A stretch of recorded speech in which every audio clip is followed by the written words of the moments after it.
Today we're diving into a story. It's a personal one, but it has a powerful lesson woven in. Okay, I'm intrigued. So the article we're looking at is called A Golfing Friendship, Cut Short. And, well, it all starts on the golf course. Sounds relaxing already. Right. So the author, Brad Crum, is out for a solo round, and he meets another golfer, Kim. Kim's incredibly patient, especially considering Crum admits his game is a bit shaky that day. Yeah, we've all been there. He seems to just genuinely enjoy the game. Yeah. But there's this one detail that stands out. Kim insists Crum tee off first, even though Crum is actually a few months older. That's interesting. That's not typical golf etiquette, is it? Exactly. It hints at something deeper. Right. And Kim explains that in Korean tradition, the elder always goes first. And he makes a point of upholding those traditions. So it's a sign of respect. It is. You Yeah. immediately get the sense that Kim is a man who values respect and heritage. And it turns out Kim is actually Professor Wang-sik Kim, being more of a family name in Korea. Ah, okay, that makes sense. That adds a whole other layer to this. It does. As they play, we discover more about Professor Kim. He's a bit of a bookworm, sometimes even getting lost in his reading after church.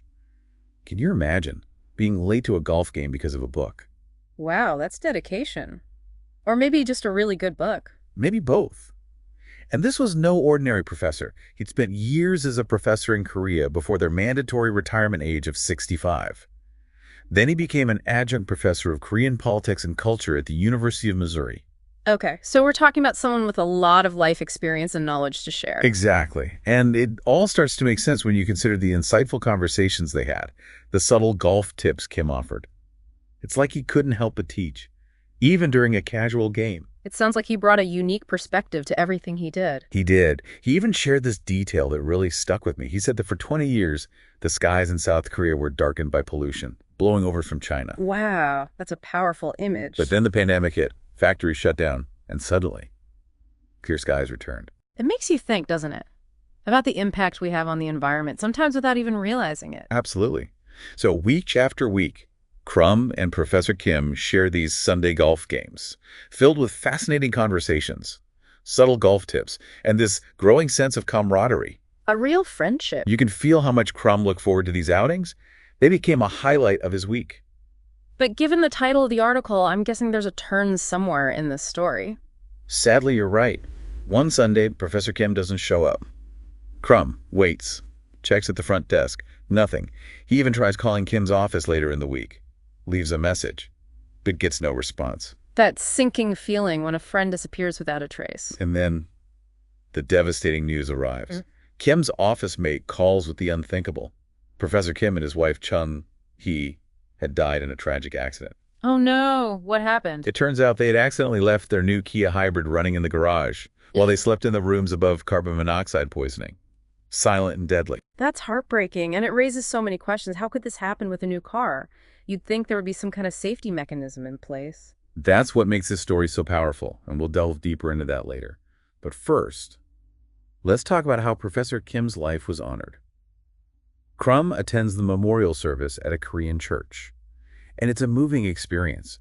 The church was filled with flowers, a traditional way of honoring the deceased in Korean culture. They learned more about Kim's incredible life and academic achievements. Sounds like a fitting tribute. It was. And afterward, there was a big feast, which is also a deeply rooted tradition in Korean culture. It's a way for the community to come together, share stories, and offer support to the grieving family. It sounds like he was very well loved and respected. But for Crum, the feeling of loss is overwhelming. He feels robbed of the chance to spend more time with this extraordinary man, to learn from him, to laugh with him. He reflects on this, saying fate is an interesting adversary. When it snatches someone away so suddenly, it can leave you truly breathless. It's a poignant observation, and this tragedy highlights a very real danger that's often overlooked: carbon monoxide poisoning. Exactly. So let's shift gears for a moment and delve into the science behind it. What exactly is carbon monoxide, and why is it so dangerous? It really makes you stop and think. You know, here's this new technology supposed to be better for the environment, and yet it still carries these hidden dangers. It's a reminder that progress isn't always a straight line. Sometimes it comes with unexpected twists and turns. So let's talk about the science behind this silent killer.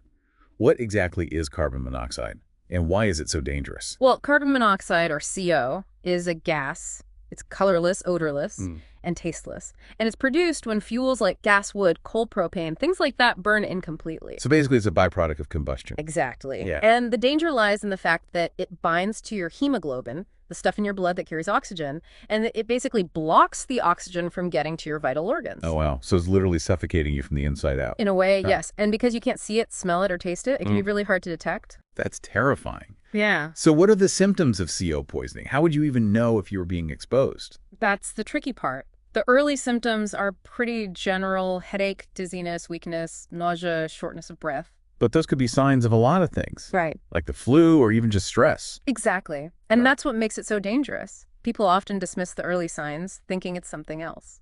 So how can you tell if it's CO poisoning specifically? One key indicator is if the symptoms improve when you're away from the potential source, like your home or your car, if you start feeling better when you leave the house, and then worse again when you return, that's a big red flag. Okay, so it's all about paying attention to those patterns and trusting your gut if something feels off. Exactly. And if the exposure continues, the symptoms can get much worse. You can lose consciousness. And ultimately, well, it can be fatal. This is where those carbon monoxide detectors come in. Right, absolutely. They're your first line of defense. They're designed to sound an alarm when CO levels reach a dangerous level, giving you time to evacuate and get to fresh air. So everyone should have these in their homes. Right. Without a doubt, it's a small investment that could save your life. Let's go back to hybrid cars for a moment. Are they inherently more dangerous than traditional gas-powered vehicles when it comes to CO poisoning? It's a good question. And the answer is, it's complicated. Hybrids switch back and forth between the gas engine and the electric motor, depending on the driving conditions. Right, so sometimes the gas engine kicks in even when you think the car is off. Exactly. And because these engines are designed to be quiet and fuel efficient, you might not even hear it running in your garage. So if you think you've turned the car off, but the gas engine is still running, it could be pumping CO into your garage without you even realizing it. Precisely. And that's what makes it so dangerous. It's this silent buildup of a deadly gas. Okay, that makes sense. It's this combination of new technology and our own assumptions about how it works that creates this potentially deadly situation. You've hit the nail on the head. It's a reminder that we need to stay informed about how things work, even as technology advances. So what can we do to protect ourselves? Besides having CO detectors, are there any specific precautions we should take with hybrid cars? Absolutely. First and foremost, make it a habit to double-check that your car is completely off. Many hybrids have indicators on the dashboard that clearly show if the engine is running or not. So don't just rely on the sound or the lack of sound. Look for those visual cues. Right. And never leave your car running in an enclosed space. Even for a short time, garages are the obvious danger zone. But even carports with limited ventilation can be risky. That reminds me of a time when let's just say I learned the importance of ventilation the hard way, with a gas-powered lawnmower in a shed. It's easy to forget how quickly these fumes can build up. And it's not just about hybrids, it's about any fuel-burning appliance or engine. So fireplaces, generators, anything that burns fuel needs to be properly ventilated. Exactly. We tend to focus on the benefits of new technology, but it's just as important to be aware of the potential downsides and how to mitigate the risks. It's about being informed and proactive. And it's not just about prevention, it's also about knowing how to recognize the symptoms of CO poisoning and what to do if you suspect you've been exposed. So if you start experiencing those flu-like symptoms, especially if they improve when you're away from home or your car, get to fresh air immediately and seek medical attention. And don't forget, CO poisoning can affect pets too. So if your furry friends are showing signs of lethargy or disorientation, it could be a sign of CO exposure. That's a good point. We often forget about our pets in these situations. Yeah. So it's important to be aware of the signs in them as well. You know, it's interesting. CO actually has a higher affinity for hemoglobin in animals than it does in humans. Really? So they're even more susceptible to its effects. They are, which is why it's crucial to get everyone, including your pets, out of the house if you suspect CO poisoning. This conversation has really opened my eyes to the dangers of CO. It's not something to be taken lightly. I agree. It's a serious issue. But the good news is that it's preventable. With a little bit of knowledge and awareness, we can all stay safe. So what's the best way to make sure you're protected? Well, first and foremost, install carbon monoxide detectors on every level of your home and make sure to test them regularly. And pay attention to those expiration dates. Yeah.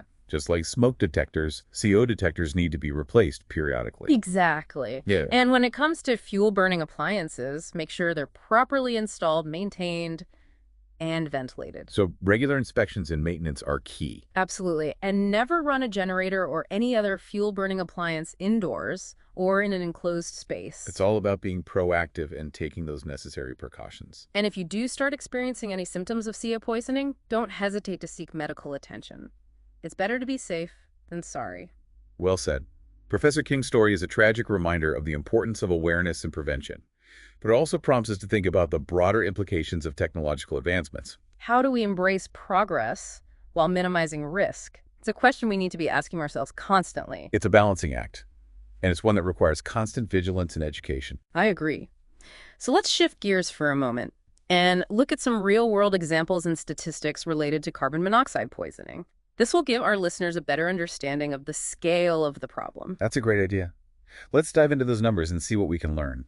So we've talked about the science, the risks, but let's put some real numbers to this to really grasp the scale of the problem. Yeah, statistics can be really eye-opening. They help us move beyond the abstract and see the real human impact. Exactly. So just how common is carbon monoxide poisoning? More common than you might think. According to the CDC, over 400 people die every year in the U.S. from unintentional CO poisoning. Wow, that's a lot of lives lost.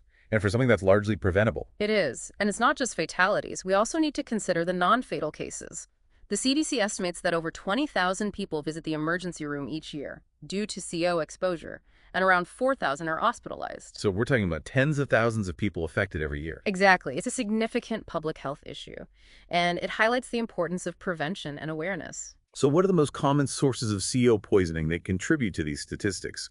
Where is this danger lurking? Well, faulty furnaces and other heating appliances are major culprits. Anything that burns fuel can potentially produce CO if it's not properly maintained or ventilated. So it's not just about cars. It's about being vigilant with all sorts of appliances in our homes. Furnaces, water heaters, fireplaces. The list goes on. Right, and it's not just in our homes either. Think about generators, especially those used during power outages. You might think you're being safe by keeping the lights on. But if the generator isn't properly ventilated, it could be deadly. Exactly. It's a reminder that even in emergency situations, we need to prioritize safety and ventilation. It all comes back to that awareness, being mindful of the potential dangers, even in seemingly ordinary situations. Professor Kim's story is a tragic example of that. Something as routine as turning off a car can have devastating consequences if we're not careful. It's heartbreaking to think about, but it also serves as a powerful reminder to all of us. To be vigilant, to take precautions, and to educate ourselves and our loved ones about the risks of CO poisoning. Absolutely. Knowledge is power, and in this case, it can literally be life-saving. So, what are the key takeaways our listeners should remember? Well, first and foremost, carbon monoxide is a silent killer, but it is preventable. Be aware of the sources, install detectors, and be vigilant about safety precautions. Especially when it comes to fuel-burning appliances and vehicles. And secondly, cherish your relationships. Life is unpredictable, and it can change in an instant. Professor Kim's story reminds us to make the most of every moment and let the people we love know how much they mean to us. Well said. His legacy lives on, not just in his academic achievements, but also in the valuable lessons we can learn from his tragic passing. He's inadvertently become a teacher, even in his absence. It's a reminder that even in the face of tragedy, we can find meaning and purpose by sharing our stories, by learning from each other, and by striving to make the world a safer and more informed place. Well said. I think that's a perfect note to end on. Listener, we hope this deep dive has been both informative and thought-provoking. Remember, knowledge is power, and in this case, it could save a life. Stay safe, and until next time, keep diving deep.